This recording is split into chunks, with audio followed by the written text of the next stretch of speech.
Hello and welcome back to Principles of Accounting 1. I'm your host, Dr. B. Believe it or not, this is our last session together. At least for this course, we are in week 8 of an 8-week course. This is the midterm week for most of you who in your other courses. For you in this course, this is your final exam week. Okay. Uh, there are let's see, today's Tuesday, so that means that there's 5 days left of the course. This course ends on October 17th. Today is October 12th. Okay, so what does that mean? What's going on? Where are we? By now, you should have completed pretty much everything, with the exception of uh, the Chapter 15 quiz, Chapter 16 quiz, and the final exam. So everything from chapter 14 and back should have been completed. Uh, Chapter 14, 13 were due last week. They were due on the 10th. If for whatever reason you're missing anything, you're probably failing the course, or you're close to failing, or you have a D. Okay. The reason why you might have a D right now is because you didn't do the work. Just as I had said since the very, very beginning of this course, the only way you can pass is to do all the work, right? I've said that multiple times. If you didn't complete a discussion board, that's 5% of your grade you just gave up, okay? Uh, I said very early on, it's in the syllabus. We've talked about it multiple times. Everything is worth 5% of your grade except for the midterm and the final. The midterm exam, it's close to 20% of your grade. Okay. Uh, the midterm exam was worth 10% of your grade. The final exam is worth 20% of your grade. Um, and everything else is worth 5%. Okay. 5% is a lot. Okay. It's a lot. It's half a letter grade. So if you miss something, you just said, hey, I don't care about that half letter grade. So yeah, that's a problem. So if you miss something, you know that's obviously a problem. So again, if you have a D in this course right now or an F, that's because you didn't do the work, and that's on you because you knew when everything was due. You should have been following along. So yeah. If you Excuse miss, me. yes, go ahead, Alexis. The grades that are on our blackboard right now, that's our current grades. That's right. Those are your current grades. Okay. Everything's graded. Uh, Everything's graded pretty much automatically except for the discussions. That letter grade that you're seeing right now, that is your current letter grade. That will go up or down depending on what happens this week. So, if as long as you complete Chapter 15 quiz, Chapter 16 quiz, and the final exam, the grade will go up or down depending on what happens on those three elements. Okay. Thank you. You're very welcome. Great question. Thank you for asking. So, having said all that, my recommendation to you is please make sure that all of your work is complete. uh, Complete the by this Sunday night. And by the way, nothing, and I mean nothing, will or can be accepted past this Sunday night. Why is that? Sunday night's the last day of the course. So by this Sunday night, you will complete Chapter 15 quiz, Chapter 16 quiz, and the final exam. All three of those are due by Sunday night. The final exam is open and available for you to take now. It's been open the entire course, in fact. So if you want to go ahead and start it, go ahead and start it. You can save it, come back to it. Uh, Once you click submit, it gets submitted, right? You can take your time. It's open book, open note. It's not timed, but it must be submitted by Sunday night. Any questions? Dr. B? Yusuf. Nassim, go ahead. Um, I know, I just making sure I'm looking on Blackboard. Do we have to do the Blackboard Ultra orientation quiz? No, no, don't worry about that. It's not worth any points. Uh, Because it It's actually taken into account in the current grade. No, it's not. It's worth nothing. Okay, just making sure. Yep. So don't even worry about that. Thank you. Yep. Great question. Thank you. Oh wow, yes. When does the accounting 2 start? Is it next week, Tuesday? Yeah, yes, that's correct. Yep, it starts next week. Okay, Yep. thank you. You're very welcome. And for those of you who are coming with me to accounting 2, yay! You get me for another 8 weeks. That's fantastic. I'm looking forward to accounting 2, and that'll start next week. I'll be sending out emails to everyone who's enrolled in that course to remind you. And so we'll be starting that course next week. Go ahead, Josie. I have a question. Yeah. what's up? Did we have to sign up for accounting two in the beginning of the semester? Or Yes. oh, okay. So okay. Are you teaching that next semester as well, or Probably. Yep. That schedule hasn't come out yet, but yeah, probably I'll be teaching principles 1 and 2 again next semester. okay, thank you. You're very welcome. Professor, I have one more question. Please. Is there going to be, for next semester, is there going to be like online classes, like virtual, like what we Yes. doing? Yes. Okay. They'll be just like they are right now, as far as Oh. as far as I'm aware, unless the university tells me otherwise. Okay. Yeah. All right. Thank you. It's just it's an everyday situation. You know what I mean? So, Angel will be the same exact time as this course. Tuesdays 11 to 1:30, just like it has been. Good question. You're welcome. Okay, let's go ahead and get started. Let's talk about investments. This chapter, don't stress too much over it. I mean, yeah, of course you have the quiz, right? Just as before, it's like 5 questions. But with respect to investments, it's not. It'll be on the final exam as 1 question, okay? And it's a formula question. It's more like a definition than anything else. So investments is with investments, it's more of finance than it is accounting. But the reason why we talk about investments in accounting is because a lot of times companies will purchase shares of ownership in other companies. And the reason for that is they invest in these other companies to create an investment income, right? It's another way of getting cash into the business. And we'll talk all about those concepts. Companies invest in other companies really through 2 methods. One is called debt securities, and the other one is called equity securities. The word security is, it means an investment. A security is called a security because it is tied to some form of asset. That's what the word security. So like when you hear, oh, I'm trading securities, a security simply means I'm trading an asset, whether I'm trading basically cash, right, for an investment. That's what a security is. Wait, question. Yeah, go ahead, Tyler. So securities can be any asset or just investments, assets that you invest Just in? for investments. Yeah, the term is used just for investments. Okay. So like stocks and stuff?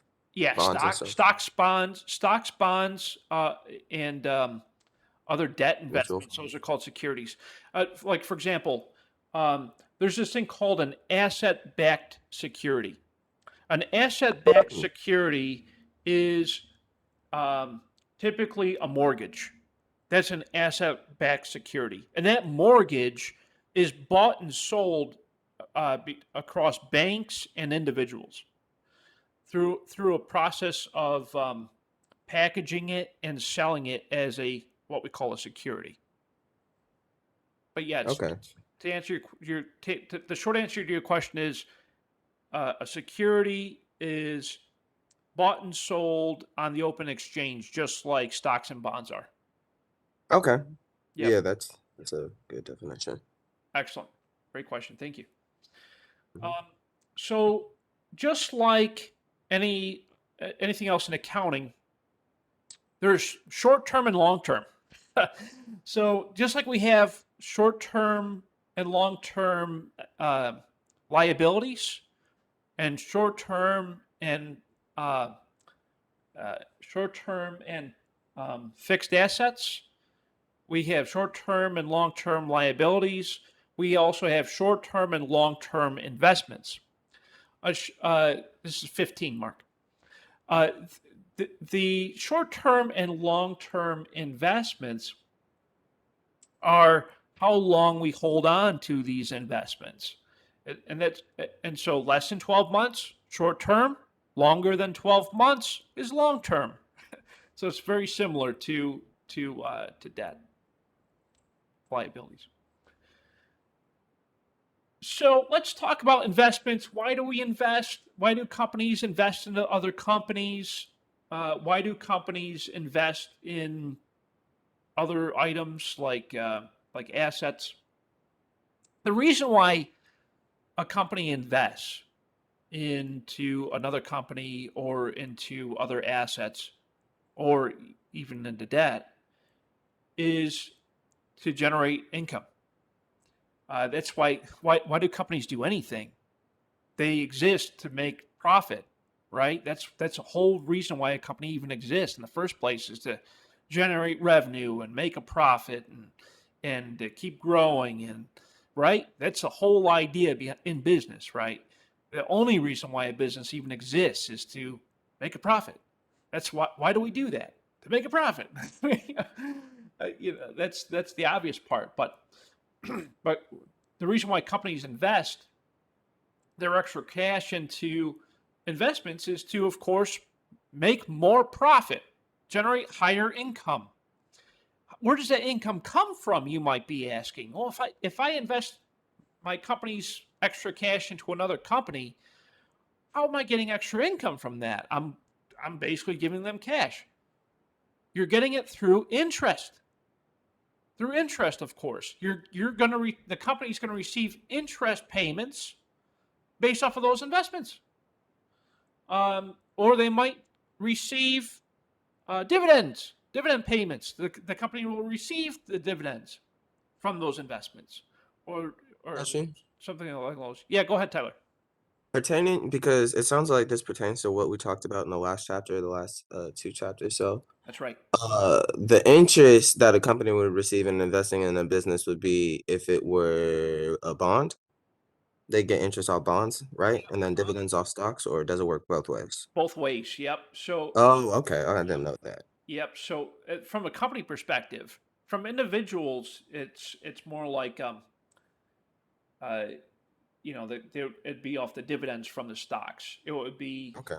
but for companies, the companies receive interest revenue from the bonds that they hold, the stocks that they hold, Okay. Yeah, I didn't know. I didn't know. along those lines. Interesting. Yeah, exactly. Yeah, Okay, great cool. question. Great question. Mhm. Some companies are set up to produce income from investments. So, in other words, on your income statement, at the top we have revenue, then we have our expenses, and then net income. Right.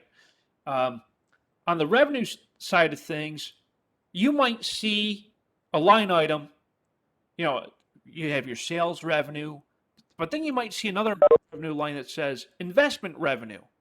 Investment revenue is um, the revenue that is generated from those investments. So the interest that the company receives from holding those bonds in other companies is a form of revenue for the company. So it would be called investment revenue on the income statement. Companies make the investments for various reasons, mostly strategic. Earlier, we had a conversation on hostile takeovers. How does a hostile takeover occur? Well, typically what happens is that competing companies might make investments in each other's companies.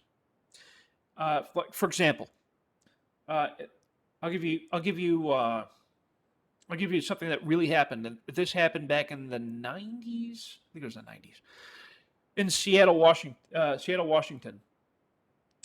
We had Starbucks, who is based in Seattle, Washington, and we had another coffee company called Peet's Coffee. Peet's Coffee was also based in Seattle, Washington. So you got Starbucks and you got Peet's. And what happened is Starbucks, being as big as they are, they had some extra cash to throw around, and they started to purchase shares of stock and bonds from Peet's Coffee. And they eventually ended up buying about 30% of all of the available stock in the company. What happens when you purchase 30% of shares of stock in a company is you end up, depending on how the other investments are how it depends on the other stockholders, you end up owning most of the company, right? It's like 30%. I mean, that one company has majority control. Once you gain majority control of stock of a company, you're basically taking that company over because you own most of it, right? And so companies make their investments for strategic reasons. And the strategy behind Starbucks' investment into Peet's Coffee was to ultimately take it over. And so that happens very frequently. And that's why you see a lot of companies do mergers and acquisitions. Mergers and acquisitions stems from the concept that one company purchased the majority of another, whether it be through stocks or bonds or both. Other classic examples of those types of moves, Microsoft, they're notorious for buying up smaller software companies, which is how they got to be as big as they are. Pfizer, same concept. Pfizer purchased a couple of smaller drug manufacturers over time. How did they do that? They made short-term and long-term investments. Now, take a look at this, this chart, which is kind of interesting. The short term. In most cases, we see that the short-term investments are greater than the long-term, with the exception of Coca-Cola. Short-term means that they're holding those securities, the bonds, the stocks, for less than 12 months. And then they're selling them to generate additional cash. And so we see that Microsoft, the majority of their investments are short-term investments. So that what they'll do is they'll buy stocks and bonds in a bunch of smaller software manufacturing companies, and then they'll take that and they'll sell that within 12 months.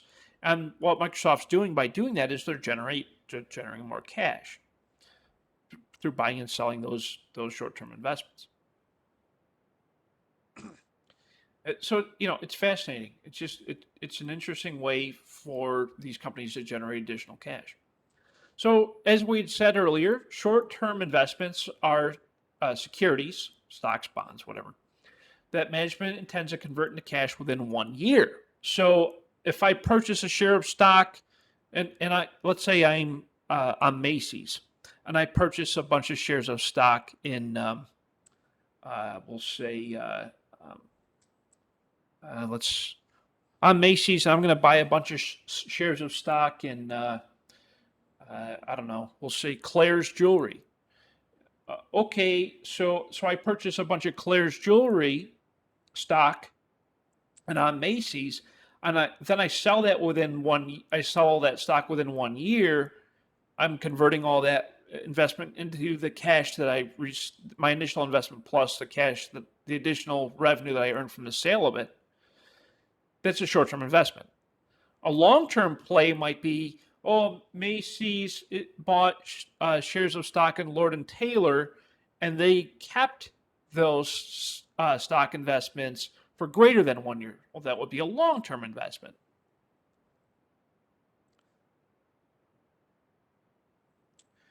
The only thing with long-term investments is that you cannot quickly convert it to cash. And the process is is a little longer. With short-term investment, I can buy and sell it quickly. And that typically represents stocks. Bonds, on the other hand, they're not quickly convertible to cash. I can't call a bond and all of a sudden convert it to cash. The process takes several months, right? So long-term investments would be more like bonds. Short-term investments would be more like stocks. And with long-term investments, if I'm Macy's and I purchased a bunch of bonds in Lord and Taylor, I can't quickly convert those to cash. It's a long-term investment, right? So when you hear short-term investment, think stocks. When you hear long-term investment, think bonds. So long-term investments cannot be quickly converted to cash. The intention of the long-term investments is that they are strategic. If Macy's is buying bonds from Lord and Taylor, there's a strategy behind that move. They're buying the bonds or the debt, basically, because they want to be able to control some of Lord and Taylor, right? It's a long-term play. It's a long-term strategy. So short-term, quickly convert to cash. It's usually stocks. Long-term, not so quick to convert to cash. It's you know that's just, it's basically the same with your assets. Short-term assets like your cash, your accounts receivable, those can quickly be converted to cash. But long-term assets like your property, plant, and equipment, that takes a lot longer to convert to cash. So it works the same way with your securities. The long-term securities, long-term investments, they do not quickly convert to cash. It takes a lot longer because it's usually bonds. So let's look at the difference between the stocks and the bonds. Debt security. A debt security is the purchase of a bond or a note or a CD. It's a debt, right? A bond is a debt. A bond is like a government loan. It's a debt. A bond is like the company took out a loan, but they took it out through another company. That's a bond. Okay. A note is a loan from a bank. A CD is a certificate of deposit. And all of these can be purchased on what we call the bond market. And the bond market is a form of it's like the stock exchange, right? But the bond market is where you can purchase and sell bonds, notes, and CDs. And the bonds, notes, and CDs are typically issued by governments, companies, or individuals. So the way to think about it is with notes, those are loans, typically issued by a bank and held by a company. Okay. Bonds are typically issued by governments and they're held by companies and individuals. A certificate of deposit is typically issued by a bank and it's held by companies or individuals. So those are debts, right? Then you have equity. Equity is stock. Those are shares of stock within a company. They're issued by companies and held by individuals or other companies. So debt security is exactly as it sounds.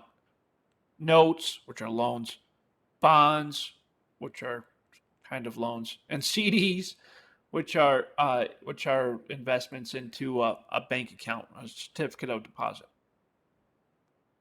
Those are all technically debt securities. And then equity securities, anytime you hear equity securities, think shares of stock. Professor, I have a question about the slide. Yes, Awa. So debt security, can you say, can you consider that as a long-term investment? And equity, you can consider that as short-term, or? So it's either going to be short-term or long-term investment. It'll be a short-term investment if it's held for less than 12 months. If it's held for longer than 12 months, then it's a long-term investment. So the short answer is yes. It could be either short-term or long-term, and it depends on how long it's being held for. So if it's less than 12 months, it's short-term. Greater than 12 months, it's long-term. So for debt securities, it could be either or. It depends in how long it's being held for. Okay, got it. Thank you. You're welcome. Yeah, great question. And the same thing for equity. That could either be short-term or long-term, depending on if it's less than 12 months or greater than 12 months. Excellent question. And we'll talk a little bit more about that as well. So how do we account for the investments? It depends on three different things. Number one is it a debt security or an equity security? If it's a debt security, we look at things like held to maturity, can it be traded, is it available for sale? If it's an equity security, we look at things like what is the influence, does it have controlling stake? Those are the types of things we consider. So the three things that we look at when we record the investments in accounting is what type of security is it? Is it debt or equity? Then we look at, is it intended to be held for the short term or the long term? Remember, if it's held for short term, I can sell it and quickly convert it into cash. That's short term. Long term, a little bit harder to convert to cash. It takes longer than 12 months.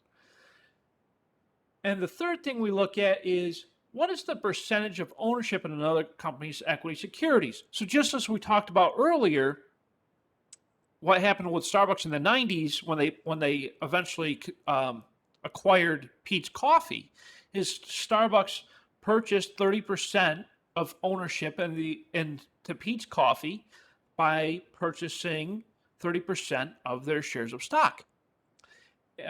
And I'm sure there's some bonds involved as well. And so that represented 30% of the ownership in the company, which ended up being controlling. And so there are three, I guess, what's the word I'm looking for? There are three characteristics of debt investments and equity investments.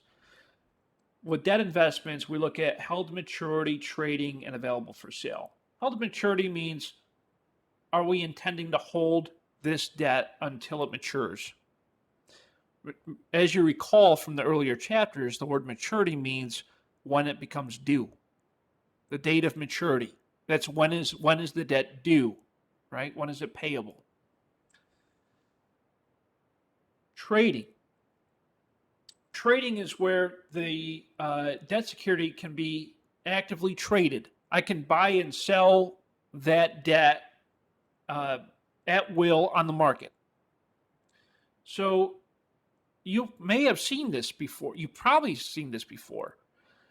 So once in a while, you'll get something in the mail. And it'll say, oh, your student loan has been purchased by Bank X. Please make all remaining payments of your student loan to Bank X.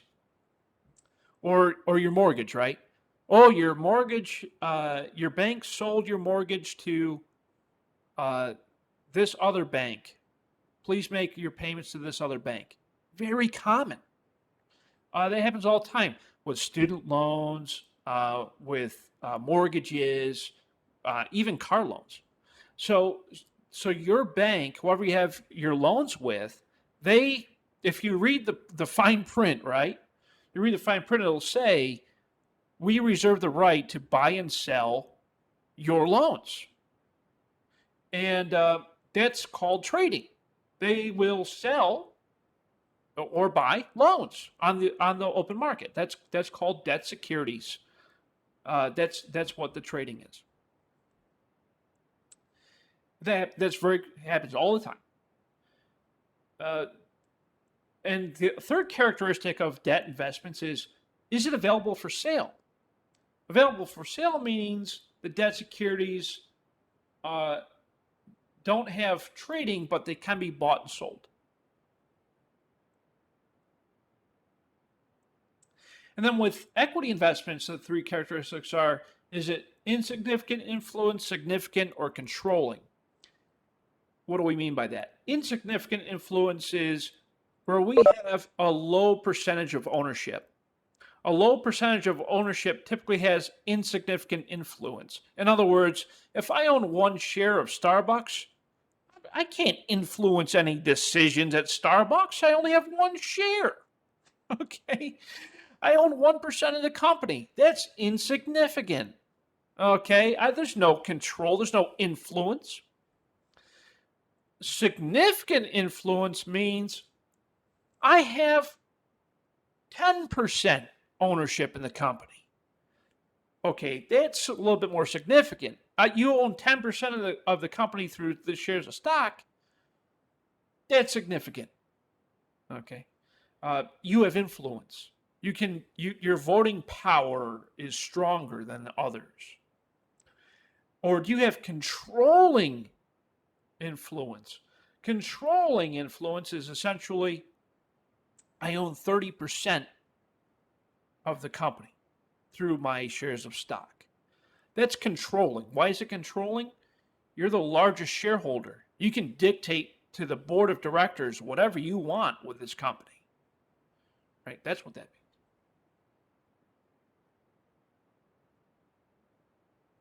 Now let's get into the journal entries. So when we talk about mergers and acquisitions, and hopefully you've all gone through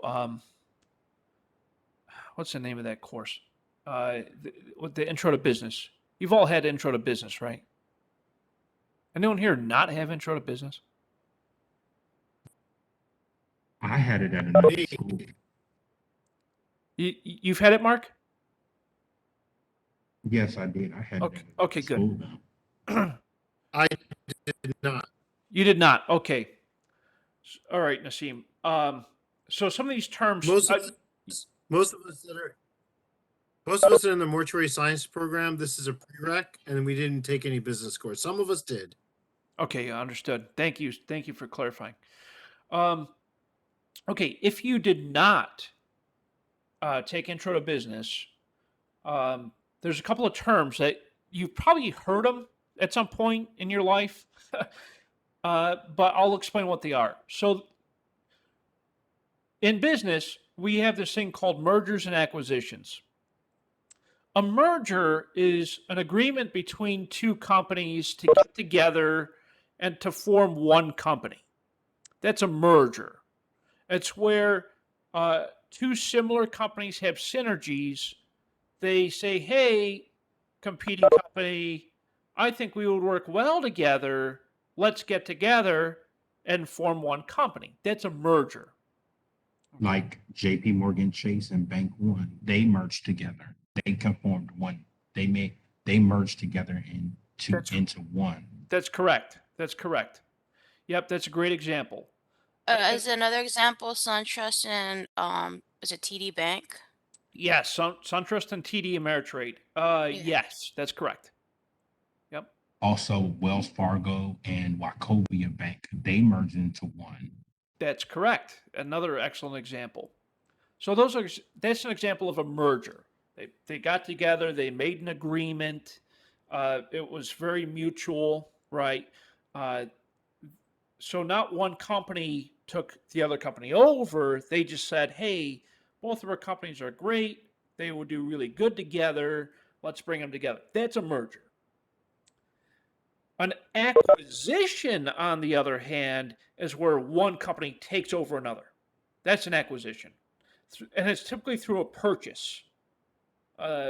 that's an acquisition. An example of an acquisition would be, let's think here. J.P. Morgan acquired a part of Lehman Brothers through an acquisition. J.P. Morgan acquired, or I'm sorry, Bank of America acquired, what was the name of that trading company? Do you all know which one Bank of America acquired? I'm trying to think. Is it Merrill Lynch? I think so. Yeah, I think it's Merrill Lynch. Bank of America acquired Merrill Lynch. An acquisition is where the larger company acquires the smaller one by purchasing their debt investments, and they typically pay their shareholders some interest payments. So with an acquisition, the company's purchasing the debt investments. So that's mergers and acquisitions. So let's take a look at an acquisition transaction and how we make that transaction in our journal entries. So in this example, we have Link Company purchasing 7% of Dell Technologies. So on July 1, 2019, Link Company paid $30,000 to buy Dell Technologies, 7% debt investment, a bond. The bond is 2 years payable with a $30,000 par value. Now, you all probably recognize this because we talked about this in the previous chapters. The 2% bond payable, $30,000 par value, 7% interest. So 2 years, $30,000, 7%. The bond pays interest semi-annually on December 31 and June 30. So Ling Company will purchase this bond payable. So we debit interest investments $30,000 and we credit cash $30,000 for the purchase of the bond as a debt.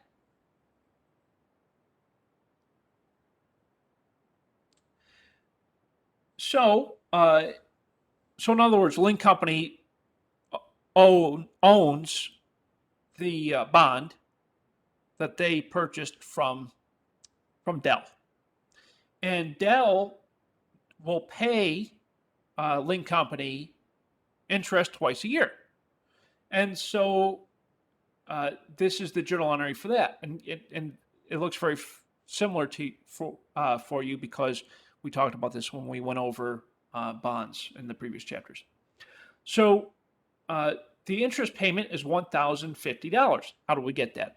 It's face value, par value, times interest rate, 7%, times 6/12. Why 6/12? That's the time. It's semi-annual payments. So every 6 months, we make the interest payment. So 6/12. That's basically like saying 0.5, right? So 30,000 face value times interest rate 7% times 6/12. Why 6/12? Because there's 12 months in the year, and the payments are made every 6 months, semi-annual. So we debit cash $1,050, and we credit interest revenue $1,050. Interest revenue is a revenue account for this company, and that falls on our income statement under revenue.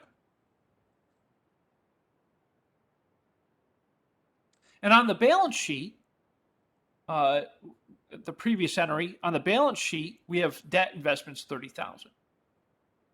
And debt investments, remember, just because it's debt, it's a debt investment. Remember, investments are a part of assets on the balance sheet. And the asset is a long-term. It's a long-term asset because it's greater than 1 year.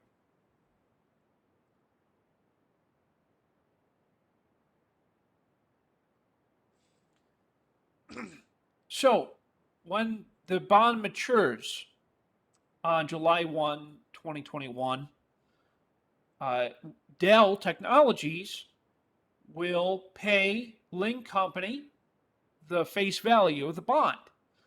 So Link Company will debit the cash, $30,000, and credit debt investments, $30,000.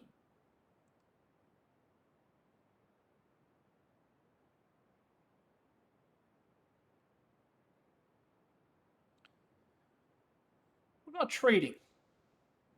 Trading is a little different because we hold an investment for a short amount of time, then we sell it.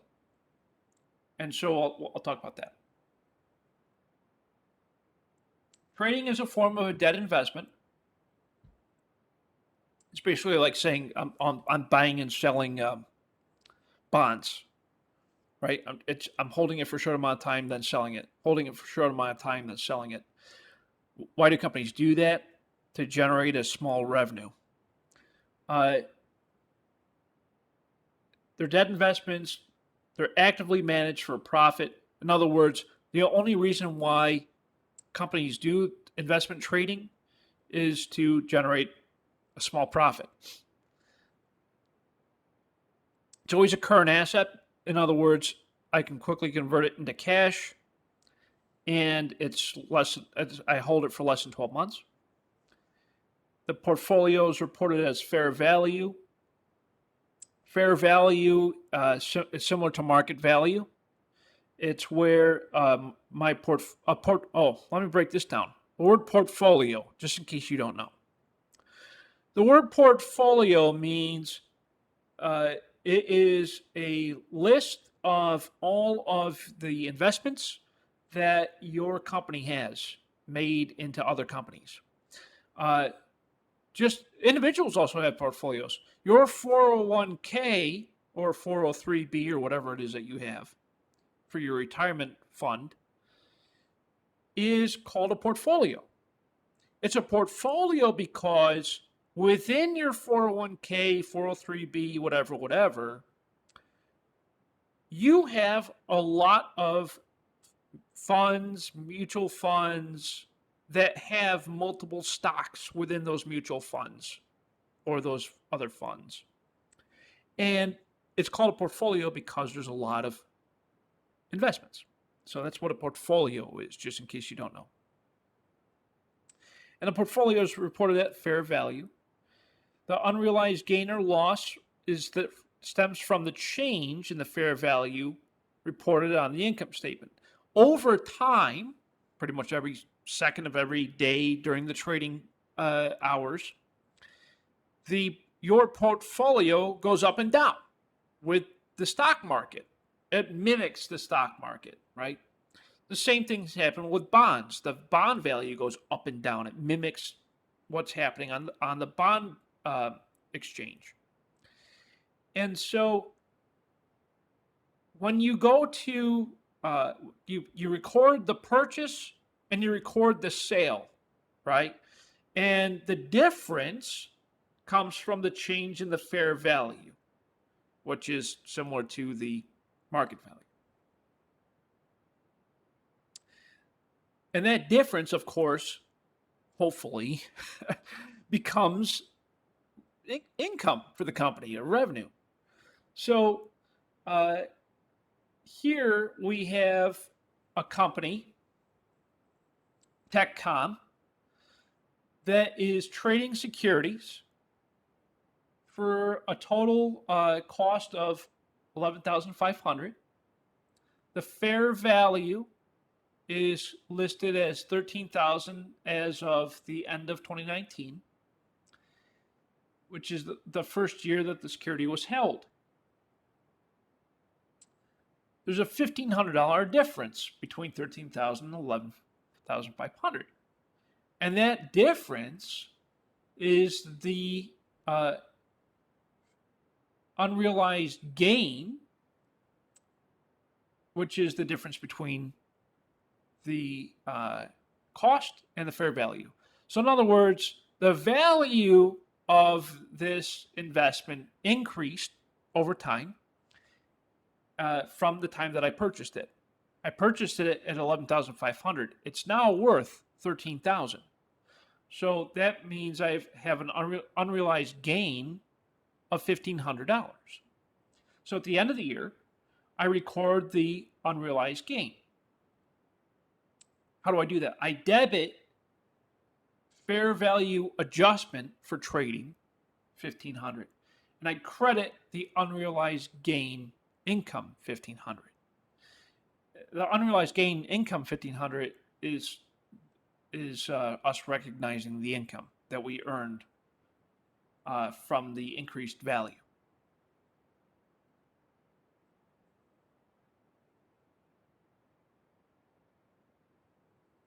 And it's just it works the same way with your your 401ks, your 403bs, and all that fun stuff. Let's see.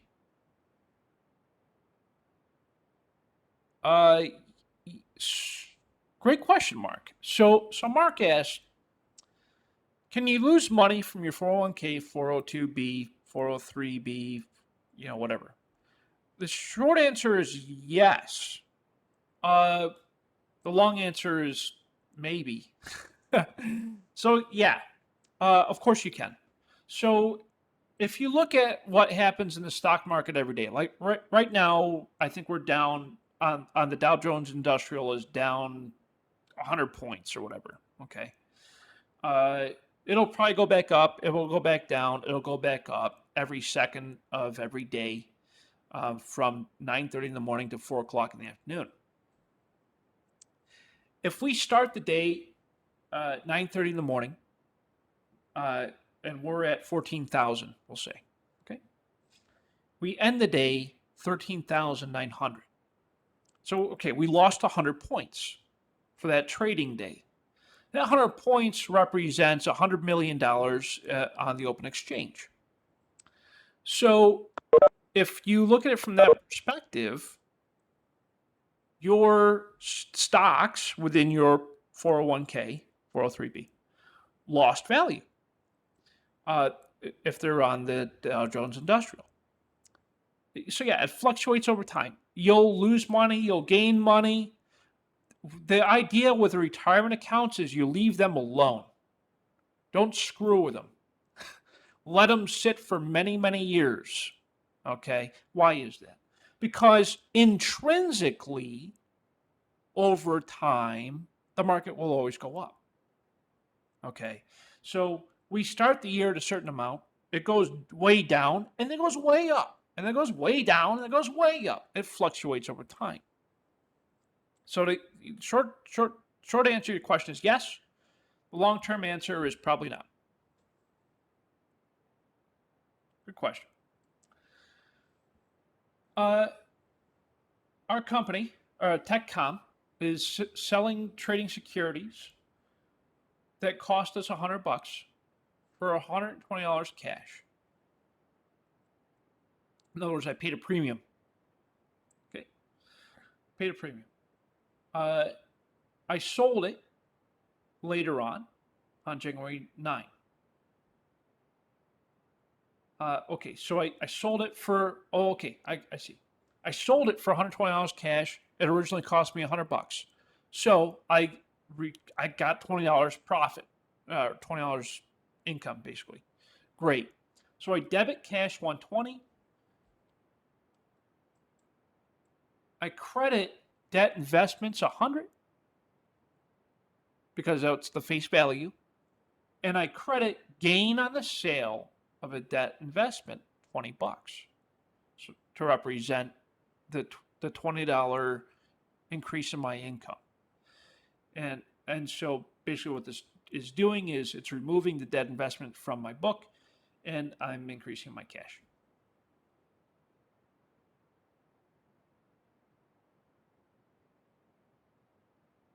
What about when it's held to maturity? When a bond is held to maturity, it is held to the point where the face value is due. That's what maturity means. It's when it's due, right? So when it's due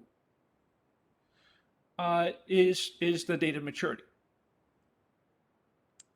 It has to be a debt security. The intent is to hold it until maturity. So if I purchase a bond, I'll say, oh, I want to hold it to maturity, which means I'm going to hang on to that bond until the face value is due. It's reported as a current asset if the maturity date's within 1 year, or if it's greater than 1 year, it's a non-current or long-term asset. The portfolio of the security is reported and amortized at cost. In other words, we record the face value, and there is no fair value adjustment to the portfolio over time, because with bonds, it's a specified rate of interest.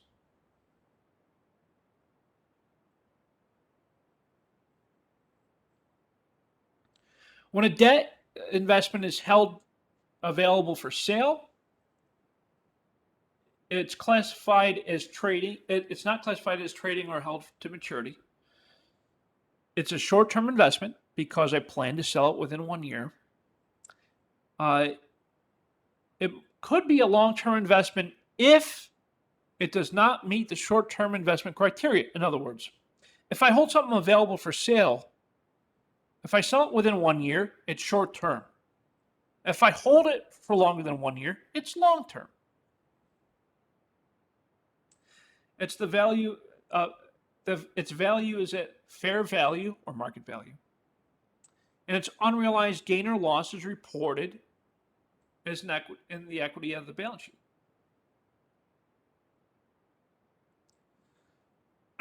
Okay, so here's an example. Mitsu Company has no prior investments. They decided to acquire an asset available for sale during the year of 19. At the end of the year, they record the fair market value. We debit fair value adjustment available for sale and credit unrealized gain, which is an equity.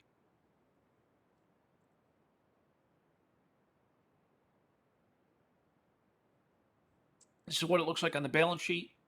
Under assets, we have debt investments, fair value adjustment, and our ending debt investment. And under equity, we have unrealized gain or loss.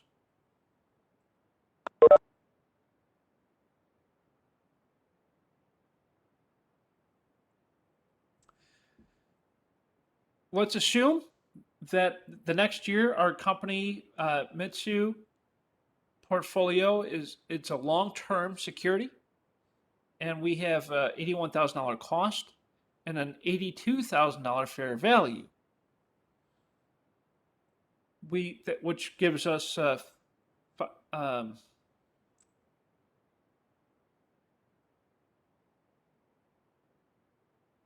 so we're adjusting to the prior year. We debit unrealized gain $550 and credit fair value adjustment $550.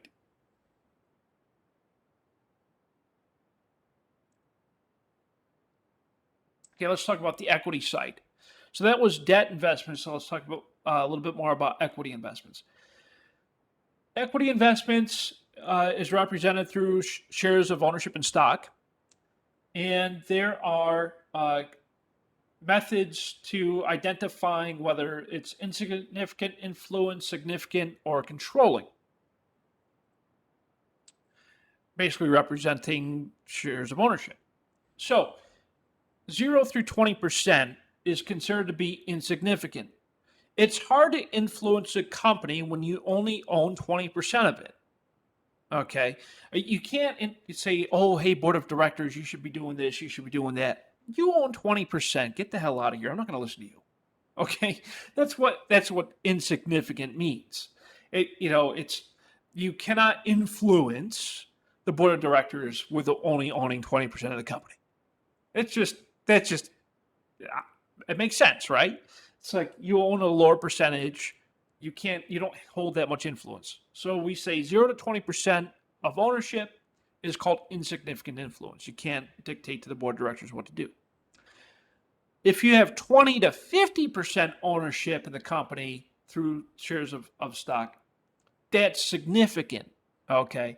20% to 50%. Okay. Now we're talking. It's like, well, you own a good amount of the company, so you probably have significant influence. In other words, you have, you could also recognize this as who has the most voting power when it comes to shares of stock. Lower percentages has lower voting power. Higher percentages has higher voting power. It's the same concept.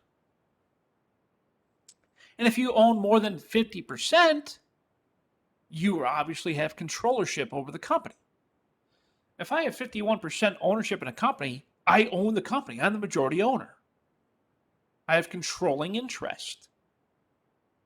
And I can tell the board of directors what to do at that point.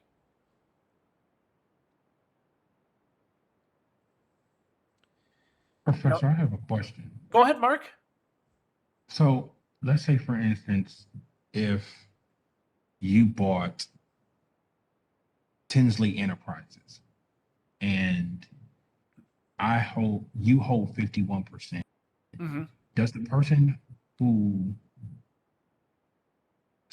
does that mean we're business partners, or does that mean I own less than in my own company? You own less than in your own company. So it doesn't necessarily mean there's a partnership involved. So what it means, if I own 51% of your company, I basically own your company. You own a little less than what I own in your own company, which makes me the controlling investor. I would have the ability to have more voting rights than you would in your own company in that case. And that's go ahead, Mark. So basically, the main reason why this is just a hypothetical question. Sure. When you said 51%, so if you own 51%, how much would I own? Like 10% or 20%? It depends on how many shares of ownership in your own company that you have. It would probably mean that you have 49% if I'm the only shareholder. If there's more shareholders, then you would own less than that. Oh, okay. Okay. See what I'm saying? Think of like a pizza pie, right? You got a pizza and there's like 10 slices or 12 slices, okay? If I have 51%, that means I have 5 slices, right? So you might have the other 5, but you might not. You might only have one slice, and then you have other investors that have the other slices. I got you. You see what I'm saying? It makes sense. Makes sense. Cool. But yeah, and this is kind of how hostile takeovers happen, right? You have investors, they come in, they somehow amassed 51% ownership of the stock. That's what happens, right? A company will come in, they'll purchase 51% of the stock. Basically, the way that works is they'll influence the other stockholders to sell their shares of stock to that other stockholder. That's how it happens. That's how a hostile takeover happens. At least that's how it starts, anyway. With respect to acquisitions, equity investments are recorded at the cost when they're acquired. Makes sense. That would include any commissions that are paid or brokerage fees. Let me explain this part for those of you who have not heard these terms before. A commission or a brokerage fee is what you would pay to your whoever's in charge of your portfolio. Example, if you have a portfolio of TD Ameritrade or Charles Schwab or whoever, right? You ultimately pay them a fee or a commission. for each trade that you make, for each acquisition that you make of stock. And it's usually like 0.25%, 0.5%, whatever. And so in this example, ITI is purchasing 100 shares of Linux stock for $7,000. So we would debit stock investments, $7,000, credit cash, $7,000.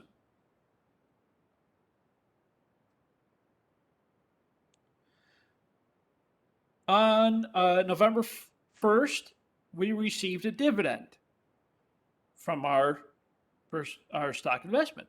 Yay, dividends.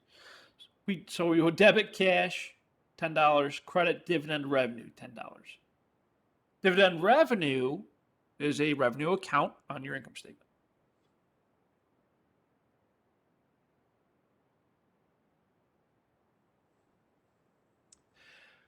Okay. Over time, our portfolio of stock, we are insignificant influence, okay, because we only got 7,000 shares. We decided, or the fair value of our shares at the end of the year went up to 9,000. So over the course of that year, the value of our stock rose, and our total value at the end of the year is 9,000. So we need to recognize the gain from the change of the stock. How do we do that? We take the fair value minus the cost equals the unrealized gain. Fair value minus cost equals, sorry. Fair value minus cost equals unrealized gain. That's the formula for unrealized gain. Fair value minus cost equals unrealized gain. So 9,000 minus 7,000 is 2,000. Our fair value adjustment, debit for stock, 2,000. Credit, unrealized gain, income, 2,000. Unrealized gain is an income account on your balance sheet. Unrealized gains are reported as other revenues. The word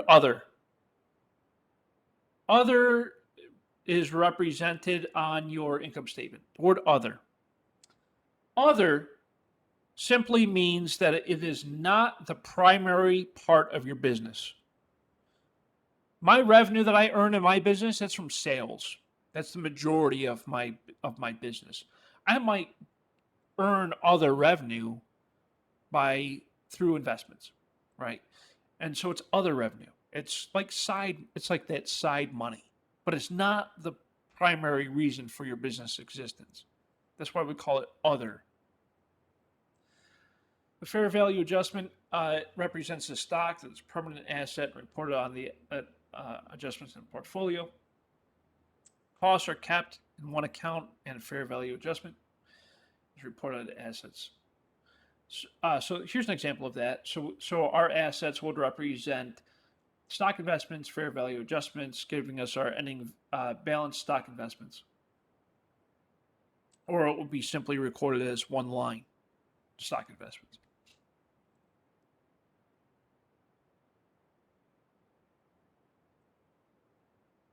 What about when we sell our stock? We can sell a couple shares here and there. Why not? So let's say we sold a couple of shares. We would recognize the fair value at the end of the year. Then we would recognize when we would sell shares of stock. So our company sold individual share of stock with a cost of $500. We sold it for $800 because $800 is the fair value of the share of stock at that time, and our fair value at the end of the prior year's $500, or our cost is $500. So we take our how do we recognize the gain? You take your sale price minus your cost. Sale price minus your cost is your gain. So we debit cash $800. We credit stock investment 500, which is the cost. Stock investment is the cost, 500. And we credit the gain on the sale of the investment, in this case 300.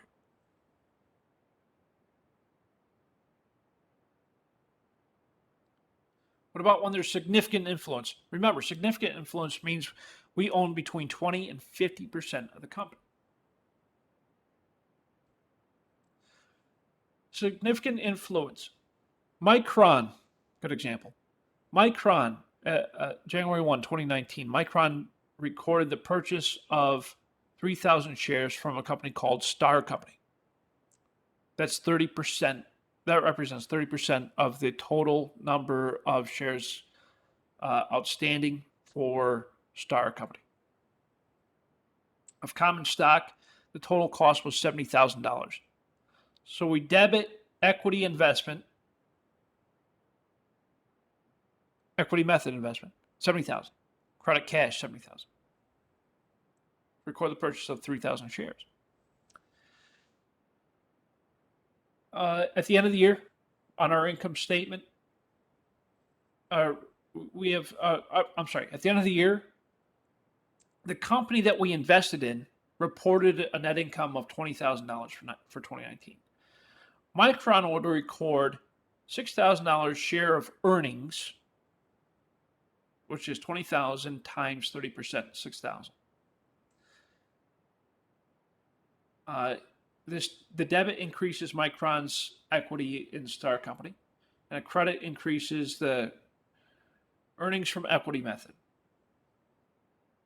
So we debit equity method earnings 6,000, and we credit earnings from equity method 6,000.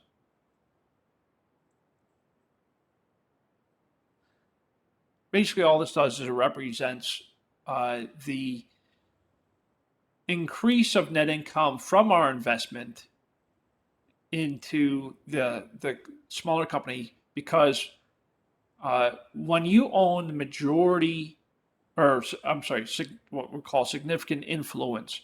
Significant influence, when you have significant influence, of course you own a large amount of shares in that company, and the shares dictate what we call the earnings per share. The earnings per share is how this is calculated. So we had invested $70,000 in the company. We acquired 30% of the company with that investment. And so at the end of the year, Micron had a net income of $20,000. So we have rights to 30% of that net income. And that is through what we call earnings per share. And I believe we discussed that in the previous chapter.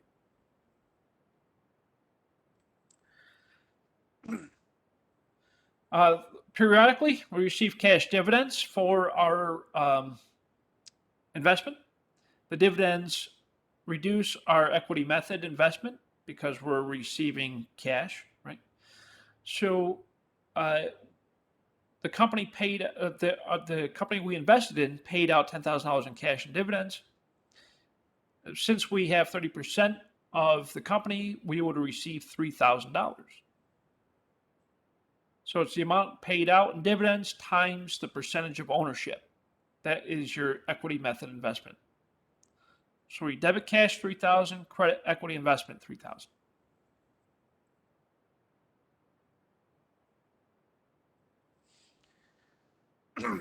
Okay. What about reporting?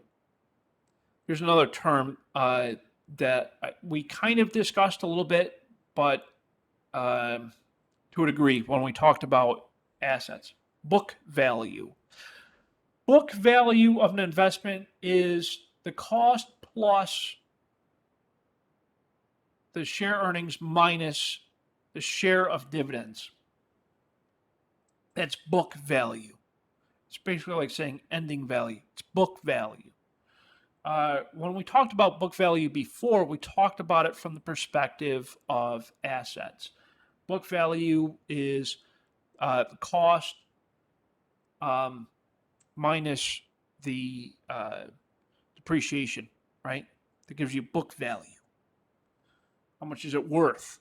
That's book value.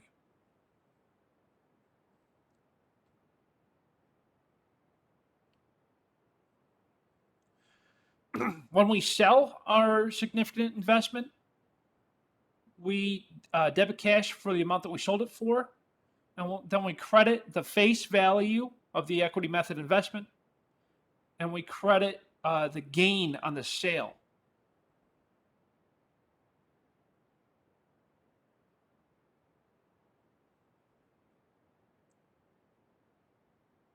What about controlling influence? Controlling influence is when we own more than 50% of the company through our investments. Okay. These are long-term investments. They are recognized as long-term investments on the balance sheet, and they're under parental control, as they say. In other words, if you own 51% of the company, you essentially own that company. There's short-term investments, long-term investments. These are the classifications of them, and they show us how they're reported on our financial statements. At cost, at fair value, at cost, at fair value.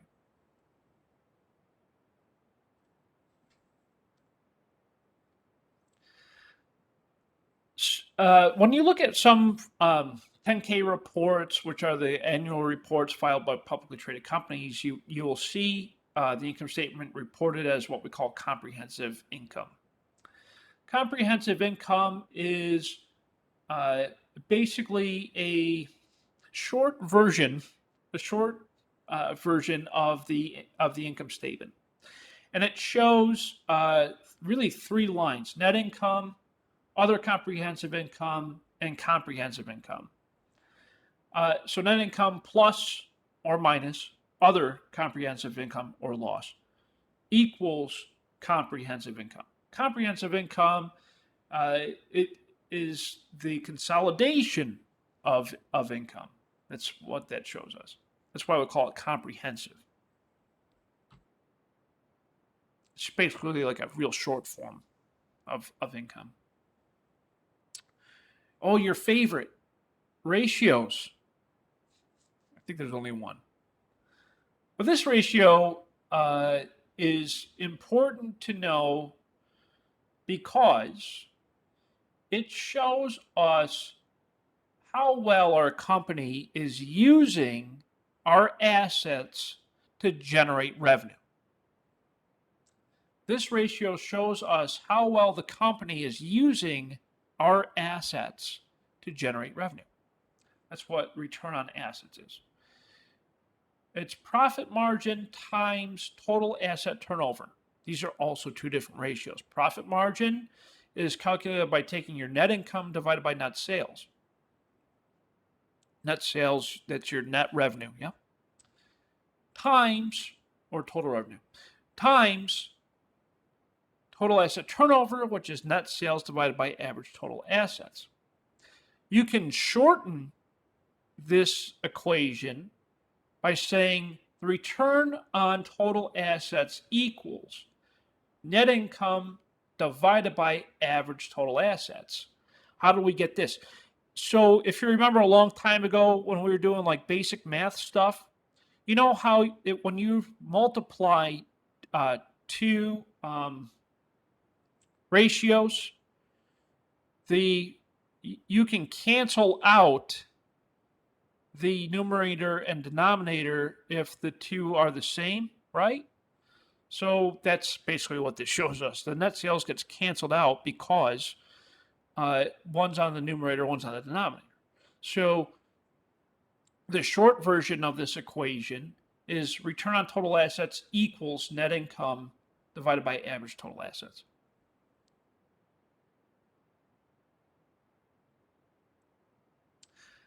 So let's take a look at an example. We got Costco and Walmart. Looking at their return on total assets, Costco in the current year had 7.8%. Previous year was 7.2. The year before that was 7%. Walmart was 7.2. Previous year was 7.5. Previous year was 8.4. We can see that Costco is utilizing their total assets more efficiently than Walmart is in comparison from year over year. And we can see that based off of the profit margin times the total asset turnover. The desire, of course, is to have a higher return on the total assets, which means that the company is utilizing their assets more efficiently than others to generate revenue. That's what the total asset turnover ratio tells us. And that, my friends, is the end of the investment chapter. Yay! I know you're so excited about the end of it. Any comments, questions, concerns as with respect to investments? Anything at all? Anything that's kind of related to it? Y'all good? Y'all still awake? I know that was kind of boring, but you know, it's more financing. I'm still awake. Still awake. Okay. Yeah, That's still good here.